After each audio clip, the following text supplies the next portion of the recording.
खबर है में खुश आमदेद। मैं हूँ आपका मेज़बान सईद काजी और मेरे साथ मियां शाहिद साहब भी हैं। अपने मौजूद मेहमान से बात भी करेंगे और तारफ़ भी करवाएंगे। कुछ खबरें रन डाउन। बलूचिस्तान में एक नई दहशत गर्दी की लहर आई है और हुकूमत क्या सख्त फैसले करेगी, इस हवाले से बात करेंगे। क्या 30 सितंबर तक मुल्की सियासत में कुछ बड़ा होने जा रहा है, जिससे तरह तरह की चहमगोइयाँ हो रही हैं। 9,000 अरब रुपए का टैक्स चोरी होता है और ये हमें सरकार बता रही है। तो भाई चोरी होता है तो कौन इसका जिम्मेदार है? चेक तो करें कहीं आपकी सफ़ों में ना हो। IMF मुआहदे में ताख़ीर से एक मिनी बजट का भी खतरा है। पहले ही महंगाई ने अवाम की कमर तोड़ के। मेरे साथ मौजूद हैं ब्रिगेडियर हारिस नवाज़, किसी के मोहताज नहीं। बहुत शुक्रिया ब्रिगेडियर साहब। ब्रिगेडियर साहब, ये बात तो तय है, सूबा कोई भी हो, जब किसी मेहनत कश का जो गला काटते हैं वो ना बलोचिस्तान के अवाम के दोस्त हो सकते हैं, ना हमारे दोस्त हो सकते हैं। ये बात तय है। लेकिन एक बात मैं ज़रूर कहूँगा कि वहाँ मुझे भूटानी साहब का मैं इंटरव्यू कर रहा था, असलम भूटानी साहब जो स्पीकर थे कभी इसके, तो कहते हैं कि जो साइकिल पे आता था असेंबली में वो वापस 3-3 जीपस्टर लेके जाता था। एडमिनिस्ट्रेशन के साथ साथ क्या अवाम की एम्पावरमेंट, उसकी खुशहाली से ही हम ये जुड़त नहीं पैदा कर सकते जिसकी शायद पंजाब में भी ज़रूरत है, बलूचिस्तान में भी और हर सूबे में? जनाब ब्रिगेडियर साहब।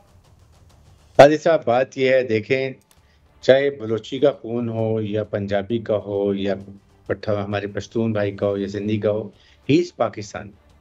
हमने पाकिस्तान की बात करनी है। जो वहाँ पर हुआ, पंजाबी मारे गए, ओवरऑल ये है पाकिस्तान के शहीद। सेकंड ये कि देखें, आपको जिस तरह आज आई एम वेरी हैप्पी कि कोयटा में एक एपिक्स कमेटी का इजलास हो, प्राइम मिनिस्टर भी गए हुए हैं, ज़ाहिर है तमाम स्टेक होल्डर्स और सीनियर लीडरशिप वहाँ पर मौजूद होगी। They must take very important decision. It's not only one decision कि आपने अज़्म इस्तेकाम करना है या आपने कॉन्टिन्यूस इंटेलिजेंस ऑपरेशन करते रहना, बिल्कुल ठीक है, ज़रूरी है। जो भी रियासत पाकिस्तान और पाकिस्तान के अवाम के खिलाफ हथियार उठाता है, ये टेररिस्ट है, ही इज अ मर्डरर, और हमने उसके खिलाफ प्रॉपर एक्शन इसमें लेना कोई शक नहीं है भाई, आई टोटली एग्री। मगर मैं ये एम्पावरमेंट जो आम आदमी की एम्पावरमेंट है, क्या उसको भी नहीं साथ साथ करना चाहिए हमें ब्रिगेडियर साहब? देखिए, मैं यही बात कर रहा हूँ कि इसके लिए this is socio economic problem, particularly Balochistan में। आपके सामने वो खुद कहते हैं महरूमी महरूमी महरूमी, वट एवर इट इज। आपका काम है कि प्राइम मिनिस्टर गए थे, he should go for economic package. वहाँ के लोगों से 2-3 दिन वहाँ बलोचिस्तान में रहें, वहाँ बलोच लीडरशिप से बात करें, जो वहाँ की नेशनल पार्टीज हैं बलूचिस्तान की, उनसे बात करें। जो ये बात कहते हैं जी कि हमारी से हमें बात की, देखें उनकी क्या इतराज़ात हैं, क्या तहफ़्फ़ुज़ात हैं, दूर करें। इसमें उनके लिए इकोनॉमिक पैकेज ये नहीं है कि आप कहें जी कि ठीक है जी, उनको आप मेन स्ट्रीम में लेकर आएँ। आपने इलेक्शन में अगर उनके साथ कोई नाइंसाफ़ी हुई है, प्लीज़ सी कि वो मेन स्ट्रीम में आएँगे, उनको ज़िम्मेदारी दें। जब ज़िम्मेदारी मिलती है तो लोग ज़िम्मेदारी का एहसास करके ज़िम्मेदारी पूरी करते हैं। देखिए, वहाँ पर है गुर्बत, वहाँ का नौजवान बड़ा होता है, पहाड़ पे चढ़ जाता है हथियार लेके, लीडर ये जो आपको जो हैं सरदार वो चढ़ा देते हैं।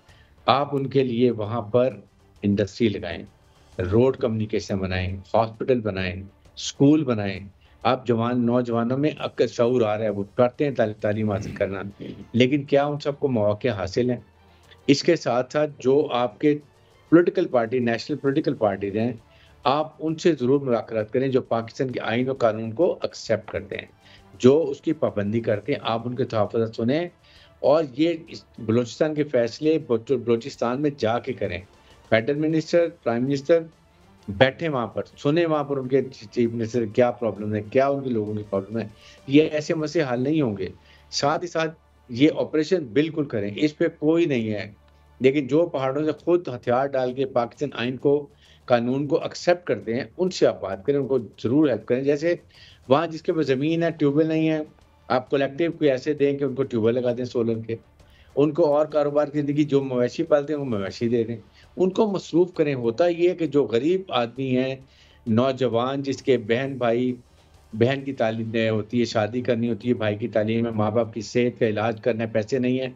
फिर हॉस्टाइल इंटेलिजेंसी जो हमारे मुल्क में ब्रिगेडियर साहब, पहले ही क्या चलती ये आ नाराज बलोच हैं जो हमले करते हैं या ये दहशतगर्द हैं? अगर तो नाराज बलोच हैं तो ये काम करना चाहिए जो आप कह रहे हैं, लेकिन अगर दहशतगर्द हैं तो दहशतगर्दों के साथ तो निपटना चाहिए बाकायदा।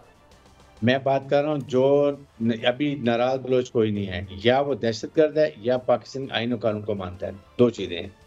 जो दहशतगर्द है उनके खिलाफ स्टर्न एक्शन लें, बिल्कुल पूरी कौम, लेकिन पूरी कौम खड़ी हो।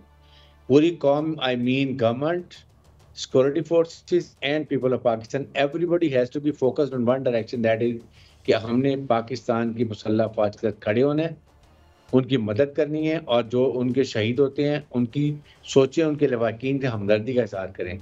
लेकिन जो हैं नाराज़ मीन, जो आइन और कानून को एक्सेप्ट करते हैं, रियासत पाकिस्तान को एक्सेप्ट करते हैं, पाकिस्तान के झंडे की रिस्पेक्ट करते हैं, उनसे मुज़ाकरात करें जो अभी नहीं है। लेकिन वो हैं आपकी नेशनल पार्टी, डॉक्टर मालिक की पार्टी है, और इस तरह के लोग जो अच्छे समझदार हैं उनके देखिए सर, एक तो आपने पॉलिटिकल विल की बात की है, दूसरा आपने बात की है कि वहाँ के फैसले वहाँ बलूचिस्तान में ही होने चाहिए। अभी कल ही एक अपॉइंटमेंट हुई है जिसमें आईजी जो है वो मुअज्जम जा को लगाया गया है, तो वहाँ पर पहले ही जो नफरत पाई जा रही थी, बल्कि उनको वहाँ पर गले काटे गए, तो क्या वहाँ की पार्टियों को, वहाँ की ब्यूरोक्रेसी को इसका हिस्सा नहीं देना चाहिए कि वो वहाँ पर जो है वो इंतजामात करें? और दूसरा, वज़ीर दाखिला वहाँ जाकर कहते हैं कि दहशतगर्द एक SHO की मार है, तो हम वहाँ पर क्या इस तरह के इंतजामात कर रहे हैं कि इस तरह के बयानात देकर मज़ीद जो है मामला ख़राब करें? देखिए, वहाँ पर बिल्कुल ऐसी लूज टॉक नहीं करनी चाहिए, बिल्कुल हालात ज़्यादा ख़राब हो गए हैं, लेकिन वो 0.5% हमारे बलोच भाई हैं जिनको गुमराह किया गया सिक्योरिटी। देखिए, India is being used as a proxy of Americans.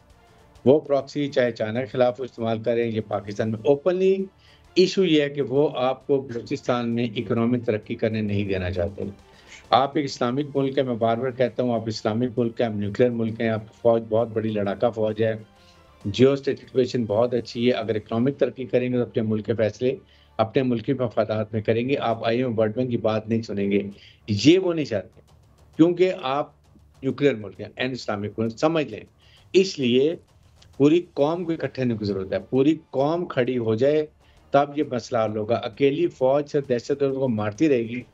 अगर दहशतगर्दी खत्म करनी है, then the whole nation has to fight आपको दहशतगर्दी के लिए, दुश्मन के नैरेटिव को डिफीट करें, वरना Iraq, Libya, Syria, Gaza, Kashmir वाला हाल होगा हमारा। सर, जब हमारे पास तमाम सबूत मौजूद हैं कि इसके पीछे इंडिया है, तो क्या हमें आलमी अदालत इंसाफ में नहीं जाना चाहिए? तमाम सबूत लेकर इंडिया के खिलाफ जो है बाकायदा तौर पर पिटीशन दायर करनी चाहिए।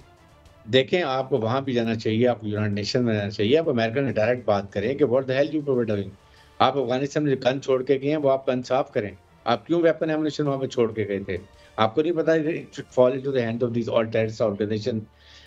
इंटरिम गवर्नमेंट अफगानिस्तान से कितने हमने डेलीगेशन भेजे वहां पर, जाए डिफेंस मिनिस्टर, जाए वहां पर फॉरेन मिनिस्टर, जाए वहां पर इंटीरियर मिनिस्टर, बात करें उनसे जाके। आपने दोहा में कमिटमेंट की थी कि आप अपनी सरजमीन किसी दहशतगर्द ऑर्गेनाइजेशन को इस्तेमाल नहीं करने देंगे। क्या आप कमिटमेंट पूरी करें? हम एक ही डिमांड कर रहे हैं ना, हम उनके लिए क्या कुछ करते हैं। उनको अफगान ट्रांसलेट देते हैं, उनको चीनी देते हैं, उनको गंदम देते हैं, उनको फर्टिलाइजर देते हैं, दुनिया जहां की स्मगलिंग हमारे से करते हैं, वहां से स्मगलिंग रोकें। ये जो इलीगल स्पेक्ट्रम की हम बात करते हैं ना, जो स्मगलिंग का पैसा आ रहा है फाइनेंशियल। ब्रिगेड साहब, एक बात मैं जरूर आपसे चाहूंगा हमारी एनलाइटनमेंट के लिए, जो आपने बहुत अच्छा पॉइंट आउट किया कि सोशो इकोनॉमिक डेवलपमेंट सख्ती से निपटें उनसे जो हमारे आइन को नहीं मानते, और सोशो इकोनॉमिक में प्रॉब्लम ये है, मैं आपको ज़ाती तौर पर बताता हूँ, मैंने इस स्टोरी पे काम भी किया। ओवरऑल पाकिस्तान में हम बेशुमार पैसा देते हैं, ब्रिगेडियर साहब ट्रांसलेट 20-30% भी नहीं होता। ये जो अजाब है, हमारा पैसा जो है उसका यार कुछ 50-60-70% ही नीचे लगा दो, तो ये क्या ये भी इशू नहीं है कि ऊपर से शराफिया, किसी किस्म की भी शराफिया सारा माल हड़प कर लेते हैं, नीचे जिंदगी बर्बाद है। देखें काजी साहब, बिल्कुल डूएबल है। आपके बलूचिस्तान में ही 30% बहुत ईमानदार लोग होंगे, बाकिरदार होंगे, लाइन उनको लगाएं। आप वो लगाते हैं जो आप कॉम्प्रोमाइज करके आते हैं, डिजर्व नहीं कर रहे होते, मेरिट नहीं होता। देखिए, एक सिस्टम ऑफ गवर्नमेंट चलाने की 4 चीजें चाहिए होती हैं: good governance, 100% merit, no corruption, और अगर करप्शन रूथलेस अकाउंटेबिलिटी। चारों का हमारे मुल्क में फुकदान है। इसलिए मैं ये कहता हूँ वहाँ पर चीफ मिनिस्टर लगते हैं। ब्रिगेडियर साहब, आज कोयटा में वज़ीर आज़म भी वहाँ पर मौजूद हैं, सर वहाँ पर सिपहसालार भी मौजूद हैं, एपेक्स कमेटी का इजलास भी हुआ है, तो क्या समझा जाए कि दहशतगर्दों के खिलाफ अब एनफ इज़ एनफ, बड़ा ऑपरेशन होगा? बिल्कुल बड़ा ऑपरेशन नहीं होना चाहिए। जो आप अज़्म इस्तेकाम की बात कर रहे हैं उसको कैपेसिटी बढ़ाएं, उनकी फाइटिंग कैपेबिलिटी पैदा करें, उनको रिसोर्स दें, plus they must announce a good economic package, but it must be utilized going down ground level under supervision of बाकिरदार लोग। इसके लिए बेशक कोई कमेटी अच्छी बनाए जिसपे खास तौर पे ब्रिगेडियर साहब, यानी you have struck the right note, और मैं समझता हूँ नाज़रीन हमारे साथ है ब्रिगेडियर हारिस नवाज साहब। आई थिंक ये हल है, हम अपनी हाथों से भी निपटें और नीचे बलोच के अवाम की जो प्लाइट है, सिंध हो, बलोच हो, हर जगह पे लोगों की ज़िंदगी को बेहतर करें। बहुत शुक्रिया जनाब ब्रिगेडियर हारिस नवाज साहब। मियाँ साहब, मैं थोड़ी सी बात आपसे भी करना चाहता हूँ। कल आपने हमारी, बल्कि मेरी नहीं, डॉक्टर क्या नाम है उनका, डॉक्टर साहब हमारे प्रोग्राम में आया करते हैं, उन्होंने साड़ा बंदा थेरी, या मैं उर्दू जानने वाले को कहूँ कि हमारा बंदा थेरी है, इस हवाले से आपके पास भी एक स्टोरी कोई तैनातियों और तरक्कियों के हवाले से है। क्या हो रहा है वहाँ पे? उत्थे साड़ा बंदा है या लाहौर का बंदा है जमिया साहब?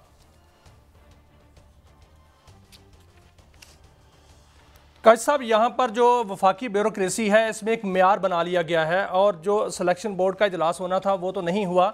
वो इसलिए नहीं हुआ कि एक म्यार जो है वो सेट कर लिया गया है कि वो ऑफिसर्स जिन्होंने 2013 से 2017 तक लाहौर में काम किया है, पंजाब में काम किया है, उनको तरक्की मिलेगी, और जिन्होंने 2017 से यानी 18 से 2021 तक काम किया है लाहौर या पूरी गवर्नमेंट में, उनको तरक्की नहीं मिलेगी। अभी जो मामला ये हो रहा है कि ये एक म्यार सेट कर दिया गया है।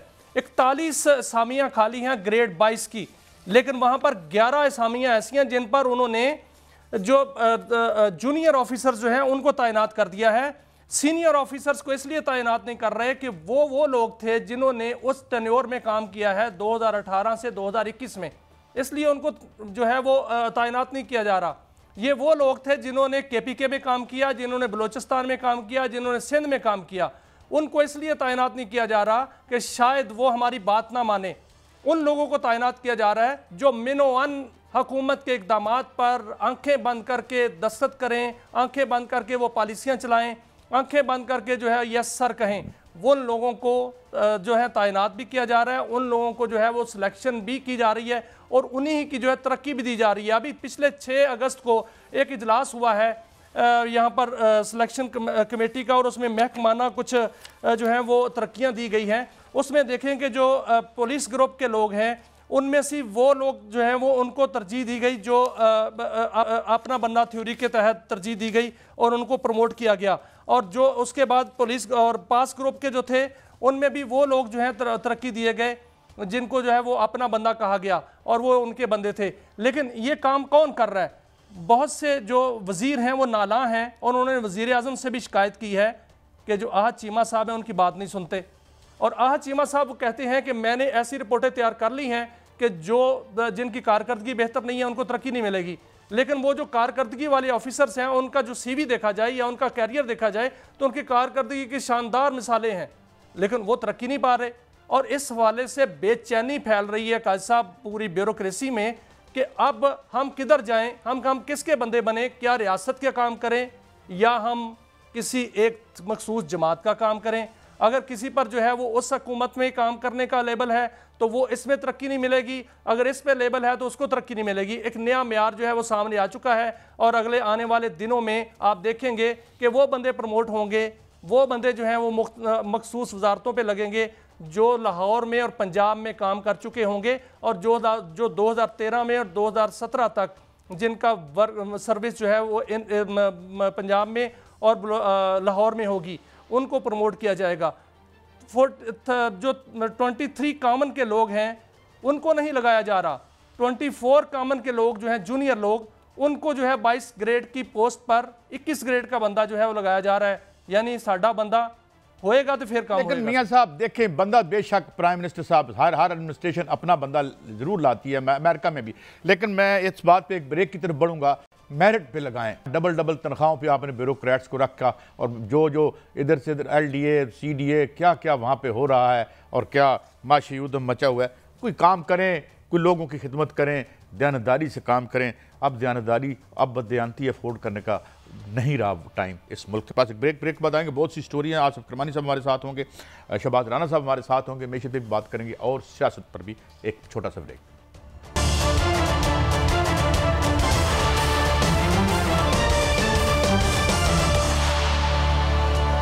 Welcome back. नाज़रीन, हमें ज्वाइन किया है किसी तारुफ के मोहताज नहीं, आसिफ किरमानी साहब पुराने पॉलिटिकल वर्कर भी हैं, लीडर भी हैं और बड़ा सियासत का गर्म सर देख रखा है। बहुत शुक्रिया आसिफ किरमानी साहब, आपने हमें वक्त दिया। ज़ाहिर है सर, हम सियासत पे ही आपकी रहनुमाई लेंगे। तो एक जो crisis like situation number 1 continue कर रही है और जो मियां नवाज शरीफ साहब हैं उनके बारे में कहा जा रहा है, आज अता तारड़ साहब ने कहा है कि वो किसी मूजी बीमारी को रूल आउट करवाने के लिए अल्लाह ताला उन्हें सेहतमंद रखे, वो भी बाहर जा रहे हैं। आपको क्या लग रहा है, ये एक है तो बुरानी सूरत हाल, ये हुकूमत को आप कहाँ देख रहे हैं? शुक्रिया मोहतरम काजी साहब। देखिए, मुझे चूंकि अब मैं तो मुस्लिम लीग नून से अपने अलहदगी इख्तियार कर चुका हूँ, तो मेरा तो अब कोई राब्ता नहीं है उस तरह जैसे माजी में मियाँ साहब से रहा है।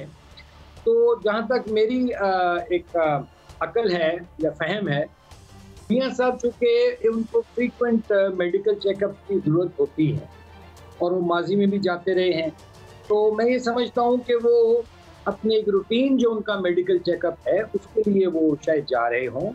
और बाकी किसने क्या कहा है, मैं तो उनके लिए दुआ गो हूँ, क्योंकि मेरा उनके साथ अच्छा वक्त भी गुजरा है, तो मैं उनका कल भी एहतराम करता था, आज भी करता हूँ, करता रहूँगा, और उनके लिए मैं दुआ गो भी हूँ। जहाँ तक आपने फरमाया कि हुकूमत का, तो ये तो देखें, आप ये मुझे बताइए कि हुकूमत कहीं एग्जिस्ट कर रही है, कहीं इस हुकूमत का वजूद है कहीं?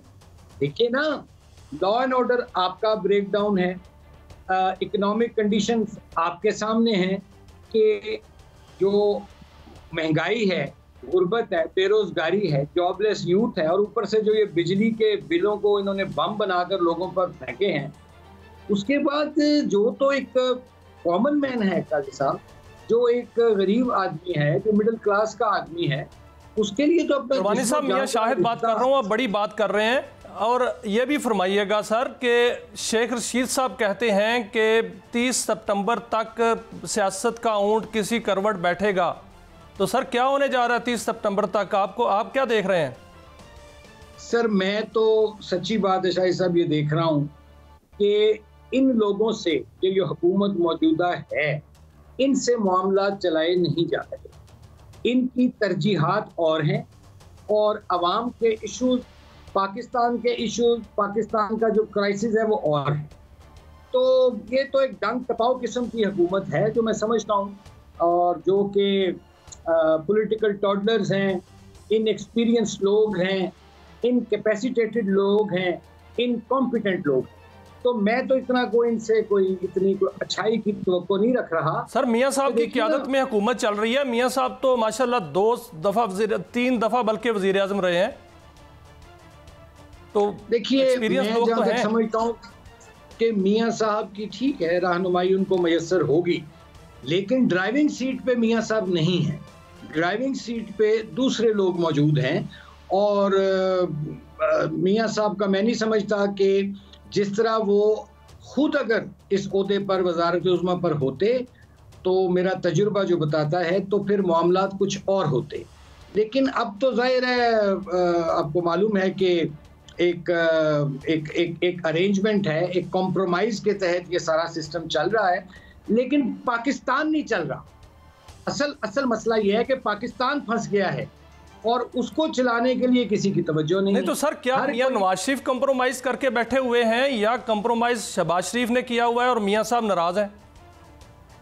नहीं, मैं ये समझता हूँ जी, जितना मैं मियां साहब को जानता हूँ, कि मियां साहब जो हैं वो एक आज़ादाना जहन और एक इंडिपेंडेंट होकर, और वो एक नज़रियाती उनका झुकाव हो चुका था, एक नज़रियाती सियासत की तरफ, खुसूसन जब उन्होंने वोट को इज्जत दो का नारा लगाया।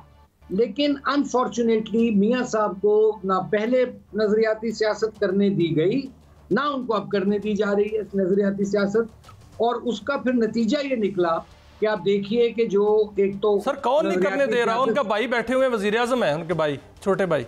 उनके भाई के अलावा भी लोग हैं ना जी, जिनके अपने जाती मफादात हैं, जो कि जिनको झंडे की और गाड़ियों की, प्रोटोकॉल की बहुत उनको नींद नहीं आती रात को, वो उनको बेचैन हो जाते हैं। तो देखिए, पॉलिटिक्स तो एक सेक्रीफाइस भी करना पड़ती है पॉलिटिक्स में। लेकिन वो जो टोला है वो सेक्रीफाइस करने को तैयार नहीं है। तो मैं ये अर्ज कर रहा था कि this is very unfortunate.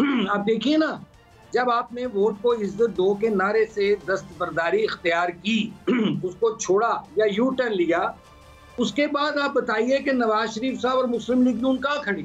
PDM की गवर्नमेंट का देख लें 16 महीने, और ये सारे मामलात का हमें खमियाजा भुगतना इनको पड़ा 8 फरवरी 2024 को, जब आप सिंपल मेजॉरिटी नहीं ले सके। तो ये हालात हैं इस वक्त। मैं समझता हूँ कि इस वक्त पाकिस्तान गैर मामूली हालात से गुजर रहा है और पाकिस्तान को गैर मामूली फैसले करने की ज़रूरत है, जो मुझे होते नज़र नहीं आ रहे। किरमानी साहब, बड़े इंतहा पसंदाना बयानात आ रहे हैं। आज मैं अमीर जमात को देख रहा था और उन्हें क्यों ये ज़रूरत पेश आई कहने की कि जनाब उस हसीना वाजिद को तो हेलीकॉप्टर मिल गया था, खुदा न खास्ता आप कुछ नहीं। ये do you buy this assessment या ये इंतहा पसंदाना किस्म का बयान है? देखें काजी साहब, मैं पब्लिक में घूमता फिरता हूँ, मैं अपर मिडिल क्लास का कह लें आदमी हूँ। जो पब्लिक पल्स है, पब्लिक में तो बहुत गुस्सा है। अब दुआ करें कि वो गुस्सा को स्ट्रीमलाइन हो जाए कि ये हुकूमत डिलीवर कर दे। अगर ये हुकूमत डिलीवर करने में नाकाम होती है, जो अब तक मैं नहीं समझ रहा कि ये कामयाब है, क्योंकि हुकूमतें ट्वीट्स पर, बयानात पर, इश्तिहारात पर नहीं चला करती। हुकूमत का नैरेटिव होता है डिलीवरी, इकनॉमिक, लोगों की माशियात को बेहतर करना, लोगों की ज़िंदगियों में आसानियाँ पैदा करना। ये तो बिजली के झटके दे दे के इस हुकूमत ने लोगों को बेहाल कर दिया। तो मैं समझता हूँ कि लॉ एंड ऑर्डर इस वक्त आपका वो भी ब्रेक डाउन है, इकोनॉमी जो सी आपकी आपके सामने है, तो लोगों में तो गुस्सा है। अब वो गुस्सा किस तरफ जाता है, मेरी तो दुआ है कि वो को चैनलाइज हो जाए गुस्सा, उनके लोगों के मामला ठीक हो जाए। वरना ये थोड़ी सी भी मैं आपको कहूँ कि एक ज़रा सी दिखाने की ज़रूरत है, माचिस की तीली, तो हालात किसी तरफ भी जा सकते हैं। अल्लाह ना करे ऐसा हो। और लोगों के जो लोग बड़े कर्ब में मुब्तला हैं जी, ज़हनी मरीज हो गए हैं जी, और ये झूठ पे झूठ बोलते हैं कि महंगाई में कमी आ रही है। मुझे बताइए किस चीज़ में कमी आई है? जो 16 रुपए रोटी भी इन्होंने की थी, वो भी आज कहीं 16 की मिल रही है, कहीं 17 की मिल रही है, कहीं 15 की मिल रही है। कहने का मतलब, और फिर आप कहते हैं हमने बिजली के बिलों में पंजाब में लोगों को रिलीफ दिया है। ओके, आपने दे दिया, चलें इस बात को भी हम छोड़ देते हैं कि आपने अपनी ज़ाती जेब से तो नहीं दी है, कौमी ख़जाने से, अवाम के टैक्स के मनी से वो रिलीफ दिया। गुड, चलो अच्छा स्टेप है। क्या आप इसको सस्टेन कर सकेंगे? क्या अगली जब गर्मी आएंगी उसके बाद क्या आप इसको जारी रख सकेंगे कि जबकि आप एक तरफ IMF के मोहताज हैं? मैं वही कह रहा हूँ ना कि ये टोपी घुमाई जा रही है, डंक टपाऊ पॉलिसी है। तो इसमें तो ये सिस्टम जौन सा है, ये कुरबानी साहब, ये डंक टपाऊ पॉलिसी जो आप कह रहे हैं और इस गवर्नमेंट का कह रहे हैं कि गवर्नमेंट कहीं एग्जिस्ट ही नहीं करती, तो क्या वो जो सीटें जीती हैं और अपोजिशन कहती है कि वो सीटें नहीं जीती गई और वो सीटें जो है उस पर जो है वो गपला हुआ है या धांधली हुई है, तो आप क्या समझते हैं कि नून लीग जेन्युइन जीती हुई है या अपोजिशन जो बात कर रही है वो ठीक है? देखें जी, ये इलेक्शन जो हुए, जो मैंने देखा, जहां मैंने पोलिंग स्टेशन अपना मेरा वोट था या एक दो और मैंने पोलिंग स्टेशन विजिट किए, तो मैं तो समझता हूं कि उसमें नताइज में गड़बड़ हुई है। अच्छा, तभी तो ये फॉर्म 45 और 47 का झगड़ा हुआ शुरू। और लेकिन अब जाहिर है मामला जौन से हैं, ये तो इलेक्शन कमीशन। अच्छा किरमानी साहब, एक आप जाहिर है आवाम की नब्ज़ पे आपका हाथ है, सारी उम्र आपने सियासत की और लोगों के जो है वो जज्बात की तर्जुमानी भी की। अपोजिशन तो इस हद तक जाती है कि जी 18 इनकी कौमी में थी, 25 इनकी। क्या इस लेवल का घपला हुआ है या इस लेवल का नहीं हुआ? देखें, अब इसमें कोई शवाहिद हो सामने तो लोगों को लाने चाहिए अपोजिशन को सॉलिड। लेकिन मैं ये ज़रूर कहूँगा कि ये इलेक्शन मुतनाज़ा इलेक्शन बन चुका है और इसका हल ये है कि आप दोबारा या इलेक्शन कराएं इस मुल्क में, फ्री, फेयर और आज़ाद इलेक्शन, या ये जो निज़ाम है इसको फिर कैसे आप तब्दील करेंगे, चूँकि ये निज़ाम जो सा है ये अमीर को अमीर कर रहा है, गरीब को गरीब तर कर रहा है। यू हैव टू, एक मेजर सर्जरी की ज़रूरत है काजी साहब, शाहिद साहब, एक मेजर ओवरहॉलिंग की ज़रूरत है। क्योंकि देखें, पाकिस्तान 2% एलीट के लिए, अशराफिया के लिए नहीं बना था। पाकिस्तान कायदे आज़म ने, करमानी साहब बात तो यहाँ तक पहुँच गई है, करमानी साहब बात तो यहाँ तक पहुँच गई है कि कहा जा रहा है कि मियाँ साहब अपनी सीट हारे हुए हैं, सीएम साहबा जो हैं वो अपनी सीट हारी हुई हैं, वो हल्के खुल गए तो कलई खुल जाएगी। फिर क्या आप क्या समझते हैं कि वो सीटें जो हैं वो इस तरह के हल्के अगर खुलते हैं तो क्या सिचुएशन बनती है? देखिए, जहाँ कोई ऐसा मामला है, मैं समझता हूँ कि वॉलंटरली, अगर मेरे दिल में कोई खौफ नहीं है तो वॉलंटरली हल्के खुलने चाहिए। जिन हल्कों के बारे में शकूक व शुबात हैं वो हल्के खुले, दूध का दूध पानी का पानी हो जाए। लेकिन करमानी साहब, यहाँ तो सूरत अवाल ये है कि इलेक्शन कमीशन जो है वो लाहौर की चीफ जस्टिस साहिबा के पास चले जाते हैं और कहते हैं जी ये केस वो सुने और वो ना सुने। ये कभी हुआ? आपने इतनी लंबी, आपके वालिद साहब प्री पार्टीशन से सियासतदान है, have you seen this kind of situation? बात ये है काजी साहब मोहतरम कि पाकिस्तान में दो चीज़ें हो गई हैं। एक तो हर इदारा पोलिटिसाइज हो गया अनफॉर्चुनेटली, और पोलराइजेशन हो गई। और जो ये पोलिटिसाइजेशन हुई है, जिसको मैं कहता होता हूँ कि पॉलिटिक्स कमर्शलाइज हुई, ये जनरल ज़िया साहब को दुआएं दें जो उन्होंने 1985 के नॉन पार्टीज इलेक्शन कराए और सियासत जौन सी थी उसको पैसे वालों ने हाईजैक कर लिया, और उसके बाद फिर उन्हीं के लोग मुख्तलिफ इदारों में भी गए। तो ये एक बदकिस्मती यही है ना पाकिस्तान। करमानी साहब, बानी पीटीआई जो है वो ऑक्सफोर्ड का इलेक्शन लड़ रहे हैं चांसलर के लिए, लेकिन मुस्लिम लीग नून जो है वो इस हवाले से बहुत जोर लगा रही है कि वो चांसलर ना बने। उनके चांसलर बनने से नून लीग को तो कोई फर्क नहीं पड़ता, फिर नून लीग क्यों खौफजदा है? सर मैं अर्ज करता हूं, मैं वो बात मुकम्मल कर लूं कि पाकिस्तान की अब ट्रेजेडी ये है कि यहाँ बड़े ओहदों पर छोटे लोग आ गए। नंबर वन, जहां तक आपने चांसलर वाली बात की, देखिए कोई चांसलर बन जाता है, नहीं बनता, पहली बात, उससे क्या उसकी कोई पॉपुलैरिटी कम या ज्यादा हो जाएगी? क्या ये चांसलर का जो मामला है ये कोई इशू है? मुझे बताइए भाई। अगर एक इलेक्शन हो रहा है, अब हमें तो आदत है ना इलेक्शनों को मैनेज करने की, अब वहां हम मैनेज नहीं कर पा रहे तो हम इस किस्म की लोगों के पीछे पड़ जाएंगे। क्या ये इशू है कि अगर इमरान खान चांसलर बन जाता है या नहीं बनता? पाकिस्तान के जो इश्यूज हैं आपको उनको फोकस करें, आपसे लोगों ने हिसाब लेना है, और अगर यही हालात रहे तो आइंदा इलेक्शन में आपका कोई टिकट लेने को तैयार नहीं होगा। मैं यहाँ तक कहने को तैयार। करवानी साहब, आपने एक बहुत बड़ी बात पॉइंट आउट की है, और आपने मैं ये जो आपने 77 ज़ियाउल हक की बात की, कल मैं एक साहब को सुन रहा था, बताते हैं कि 85 हुई या 77 में, हाँ सॉरी 85 हुआ। राना करमानी साहब, वहाँ एक साहब सियालकोट से गए, बताया जाता है, जिन्होंने बताया ज़ियाउल हक साहब को कि बट बिरादरी में से किसको लेना है, अराई में से कौन आएगा और किसी भी ज़ातों में से कौन आएगा। डू यू थिंक कि ये इस तरह हुआ? और एक बहुत बड़ी शख्सियत जो आज भी उनके फरजान जो हैं वो सियासत में हैं, तो ये कहानी डू यू क्रेडिबल है ये? मैंने इसके अलावा भी बहुत सी बातें सुनी हुई हैं, लेकिन अब जाहिर है वो अब इसकी जाहिर है तरदीद या तस्दीक वही साहब करें जिनके बारे में ये बात कही जा रही है। लेकिन कहानियां तो बहुत हैं जो मार्केट में उस वक्त भी फैली हैं, अब भी फैल रही हैं। असल बात यह है काजी साहब मोहतरम कि इस मुल्क को मैं रिपीट करता हूँ, अगर पटड़ी पर दोबारा डालना है तो इसका कब्जा आपको अशराफिया माफिया से वापस लेना होगा। इसका कब्जा एक कॉमन मैन को देना होगा, एक आम शहरी को भी बताना होगा कि तुम भी पाकिस्तान के उतने ही शहरी हो जितना ये कोई सेठ शहरी है, या ये कोई इंडस्ट्रियल शहरी है, या ये कोई शुगर माफिया का डॉन जो है वो इसका।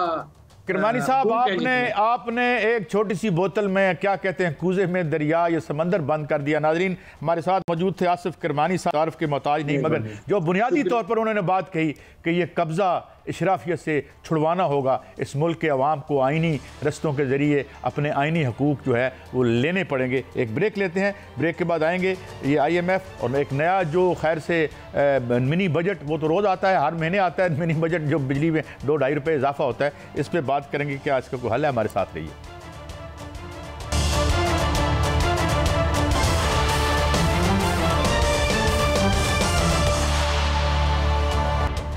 Welcome back. नाज़रीन, हमें ज्वाइन किया है शहबाज राना साहब, इकॉनमी देखते हैं, वॉच भी करते हैं, गहरी निगाह रखते हैं और रिपोर्ट भी करते हैं। बहुत शुक्रिया शहबाज राना साहब आपके वक्त के लिए।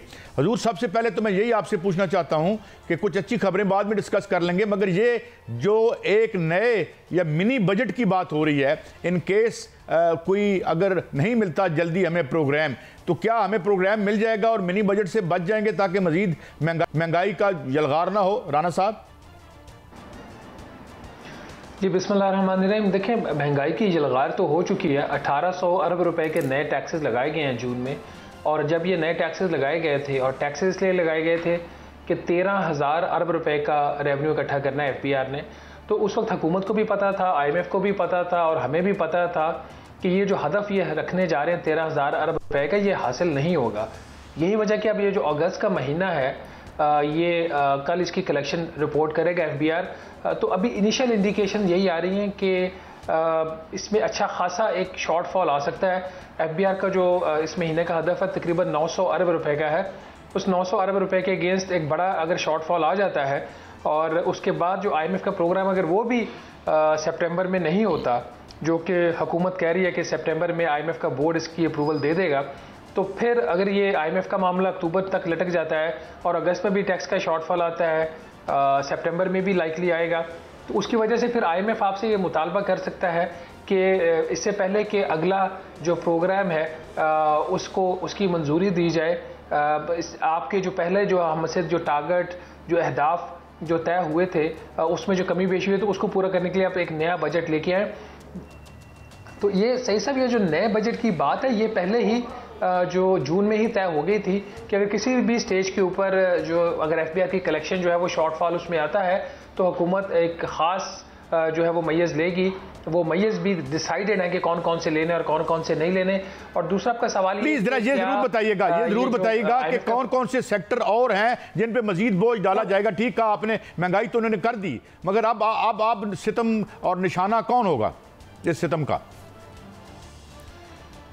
जी, उसमें जो इनकी बात हुई है IMF के साथ, उसमें कुछ अभी जो टैक्सों के ऊपर छूट है, कुछ ज़रई जो उसमें आलात हैं, गालिबन अब एक आध कुछ चीज़ उसमें रह गई है, वो उसके ऊपर, खाद के ऊपर एक नया कोई टैक्स लग सकता है अगर ये शॉर्टफॉल आता है। और फिर मिनी बजट की IMF बात करता है। जो प्रोफेशनल सर्विसेज हैं, कॉन्ट्रैक्टर्स हैं, उनके ऊपर जो टैक्स का रेट है वो बढ़ सकता है, और दरामदात के ऊपर जो टैक्स है वो बढ़ सकता है अगर शॉर्टफॉल आता है और IMF नए मिनी बजट की जो है वो एक डिमांड करता है उस सूरत में। जी मियां साहब, आप कुछ कहना चाह रहे हैं? राना साहब देखिए, अगस्त जो है वो तो मुकम्मल हो गया, आगे सितंबर भी आ रहा है, और सितंबर लग रहा है कि शायद IMF के साथ हमारा प्रोग्राम ना चले और सितंबर भी ऐसे गुजर जाए। अगर सितंबर गुजर जाता है, अक्टूबर आ जाता है, और क्या आपको नज़र आ रहा है कि रोल ओवर जो कर्ज़े नहीं हो रहे वो हो जाएंगे?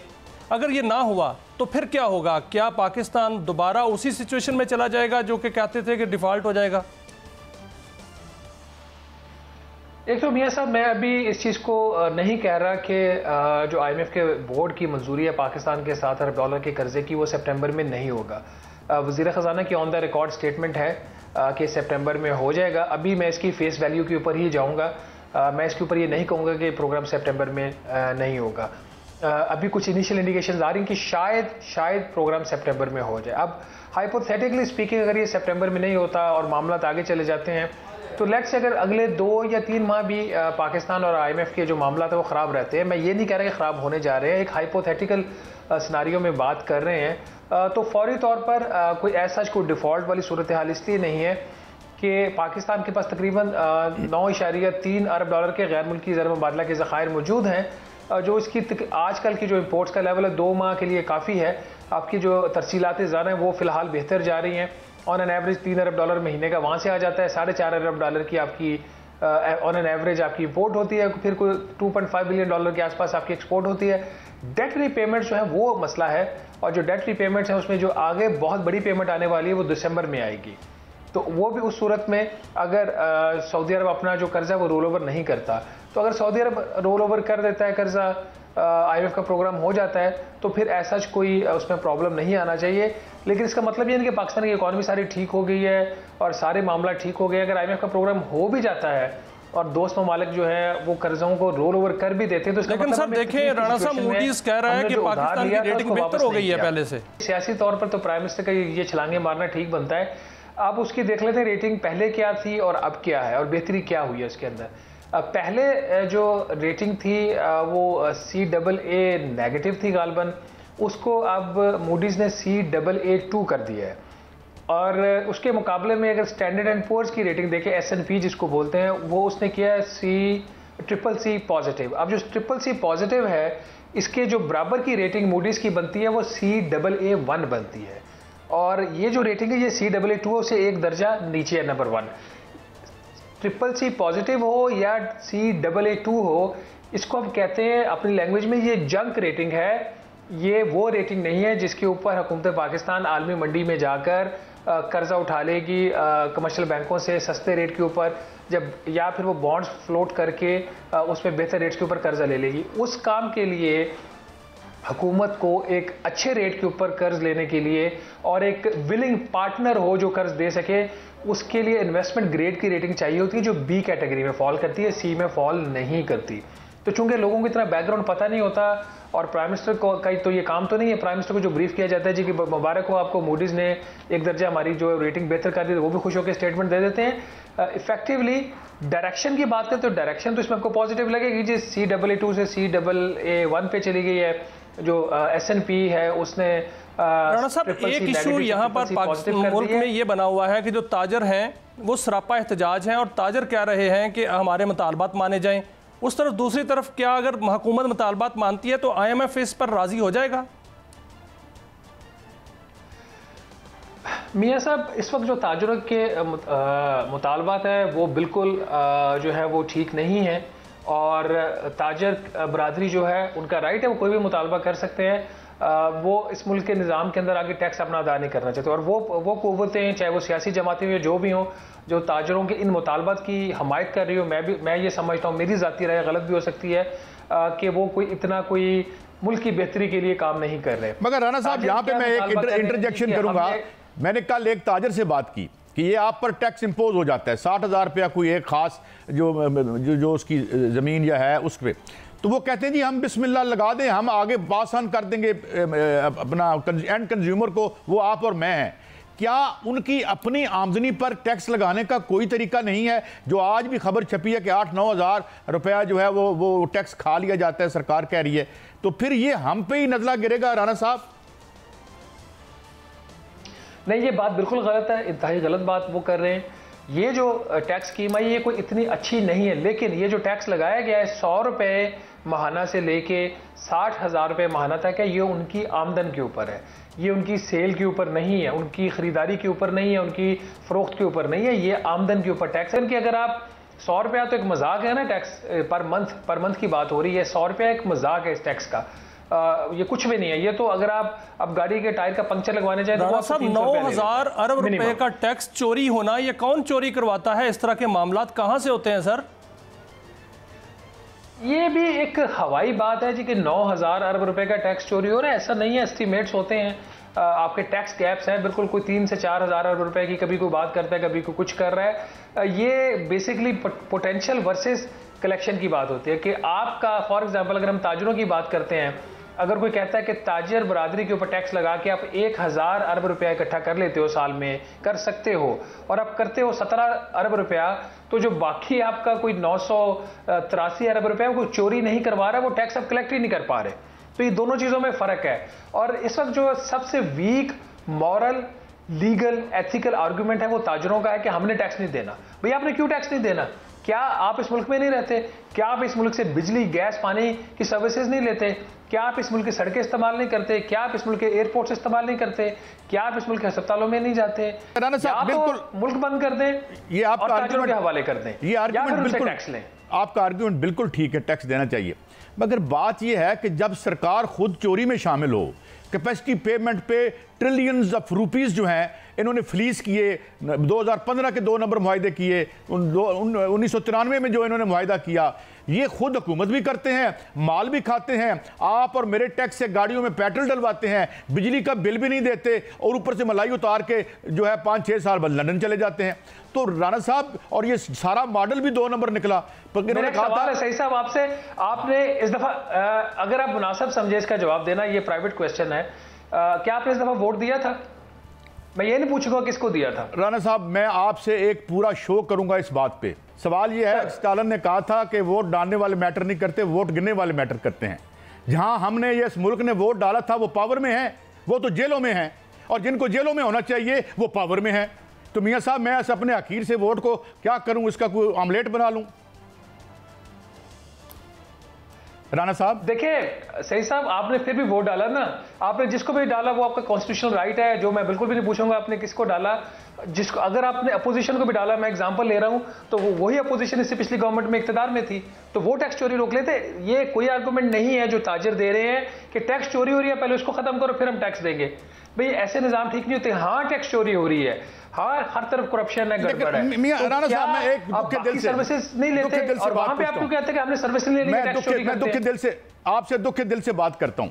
मुझे लगता है कि जो मेरे वजीर तवानाई हैं वो PRO हैं IPPs के, वो मेरे पैसों से जो उन्होंने मुआहिदा किया है वो उसे खोलने नहीं देते। कल सेनेट की कमेटी से सेक्रेटरी तवानाई उन्होंने कहा जी ऐसी नहीं खोल दे, जो करना जो कर लो। ये आपकी और मेरे पैसों से मुआहिदे हुए हैं, क्या हमारा राइट नहीं है कि हम देखें हमारी अमानत में खयानत हुई है या नहीं? तो फिर अगर ये चोर चौकीदार एक हैं तो मैं क्या करूं मियां साहब, राणा साहब? देखिए सही साहब, मसला पता है क्या, एक तो ये कि अब ये अवैस लगारी साहब जवाब दे सकते हैं इसका, मैं इसका जवाब नहीं दे सकता, ये उनकी ज़ात से रिलेटेड क्वेश्चन है। लेकिन मैं आपको एक चीज़ अर्ज कर दूं, इंडिपेंडेंट पावर प्रोड्यूसर्स के साथ जो हमारे मुआहदे थे वो अच्छे थे या बुरे थे, वो हुकूमत पाकिस्तान ने साइन किए हुए हैं।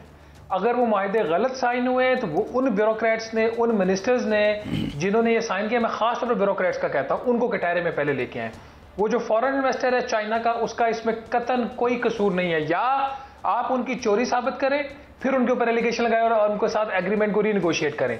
अगर आप उनकी चोरी गलत कोई चीज उसमें साबित नहीं कर सकते और एक सियासी बयान यहाँ पे हुकूमतें बना देती हैं कि जी उनके मुआहदे ओपन कर दो, भाई क्यों कर दो उनके मुआहदे ओपन, इसमें कोई शक वाली बात नहीं है। राणा साहब क्यों ना करें? मेरे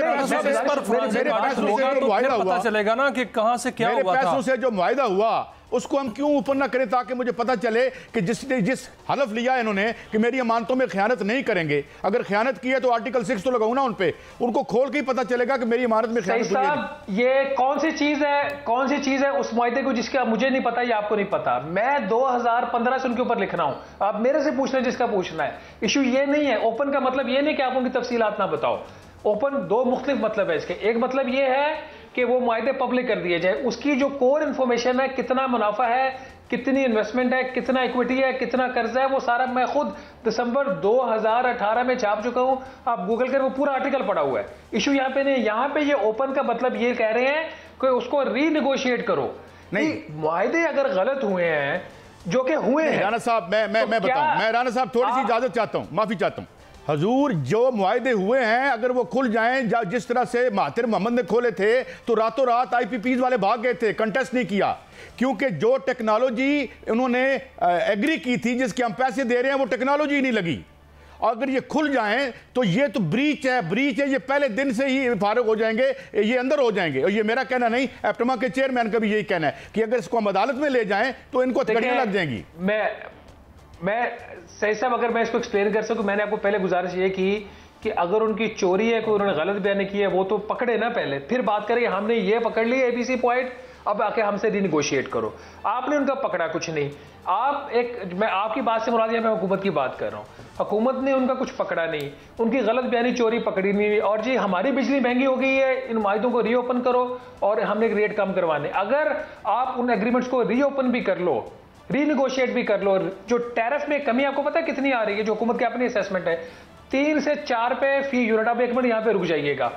इसी हुकूमत ने हर वो सारिफ जो 300 यूनिट से लेकर 7 से ऊपर जितनी भी वो कंजम्पशन है, उससे वो 12 से 16 रुपए फी यूनिट सब्सिडी मेरे से लेके 300 यूनिट से कम वाले को दे रही है, उसके ऊपर तो हुकूमत और कोई बंदा बात करने को तैयार नहीं है।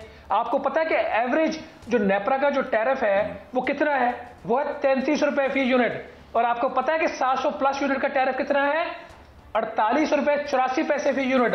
ये 33 का और 49 रुपए का फर्क क्या है?